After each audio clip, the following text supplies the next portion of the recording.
All right, today we are diving into a really fascinating white paper that proposes something pretty radical, a completely new way to measure human value. It's called the gratitude ledger. And it's all about building a system that actually rewards kindness. And it all kicks off with one huge question. Just think about that for a second. What if the most valuable thing you could possibly earn wasn't a paycheck, but a verifiable, unfakeable record that you genuinely help someone?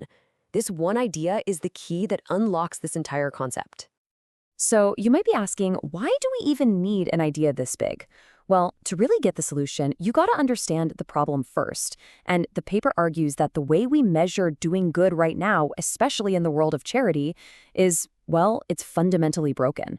It kind of pits an organization's metrics against its actual mission. And this slide right here shows you the disconnect perfectly. Right now, we tend to reward charities for being great at fundraising and marketing.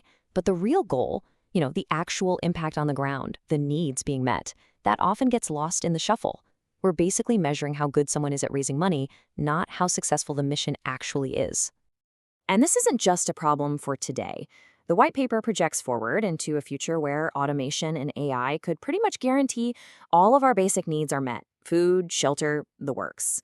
In that kind of post-scarcity world, the challenge isn't survival anymore, it's purpose. If you don't need a job to live, how do you find meaning? How do you build a reputation? And that brings us to the core of the whole proposal, the thank you token. This is the paper's big answer to a really tricky question. How in the world do you build a system that recognizes genuine contribution, an economy based on gratitude, without money immediately corrupting the whole thing? So a thank you token, or a TYT, isn't just some digital hi-fi. The source is very specific. It's a secure, one-time artifact that proves a real human need was actually met. Think of it like a permanent, verifiable receipt for an act of kindness. It's issued by a trusted organization, or maybe even by the person who received the help. And this is the brilliant part. These are the rules that make it all work. A TYT has absolutely no monetary value. You can't sell it. It's non-transferable, meaning it's cryptographically welded to you forever. These rules are designed to make it priceless for your reputation, but completely and utterly worthless to a thief or a scammer. Now, of course, the second you create any system with value, people are going to try to cheat it. It's just human nature. So for this to have any chance of working, it has to be cheat-proof.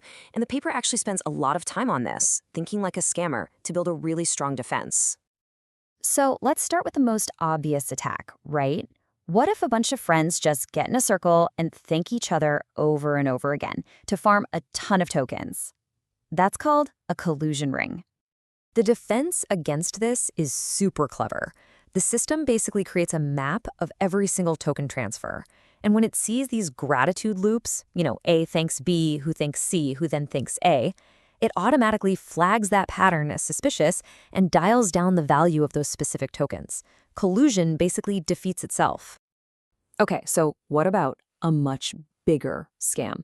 What if someone creates a massive, totally fake charity, complete with fake people in need, just so they can issue millions of tokens to themselves and look like some kind of humanitarian superstar? The way the system defends against this is by tying everything back to the real physical world.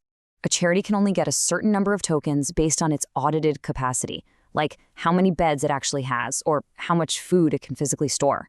To cheat at scale, you'd have to build this enormous, expensive, fake infrastructure, which would almost definitely get busted during a random spot audit. It makes massive fraud just not worth the cost.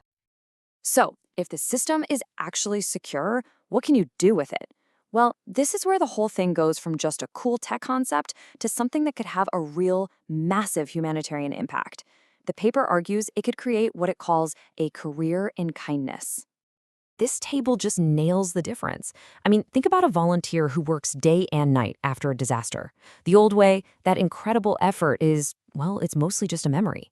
But in the TYT way, every significant act of help gets recorded, creating a permanent, verifiable credential that they can carry with them for the rest of their lives. The whole goal here is to completely change how we see service. Years of dedicated, high-impact work at a homeless shelter or a clinic wouldn't just be volunteering anymore. It would become a credible, respected part of your professional history, all proven by the gratitude ledger. So what happens when we zoom all the way out? What does a world that actually runs on a system like this look like? What's the end game? The white paper uses this really powerful quote, and it makes a great point. Our current tools, like GDP, are great at measuring how much stuff we accumulate, but they're terrible at measuring how much we give. This system is basically proposed as a new tool to finally actually know the difference. And that leads to the ultimate vision, a future where your social status isn't determined by how much is in your bank account, but by your verifiable contributions to humanity. I mean, just imagine a world where the most respected people aren't the richest, but the most helpful. It creates a whole new kind of social mobility, one that's based entirely on generosity. Which leaves us with the final, really challenging question from this paper. In a world where our basic needs are met, could our reputation for kindness, a verifiable, undeniable kindness, truly become the most valuable currency we have? It's a pretty radical thought, but one this paper suggests we should probably start taking very seriously.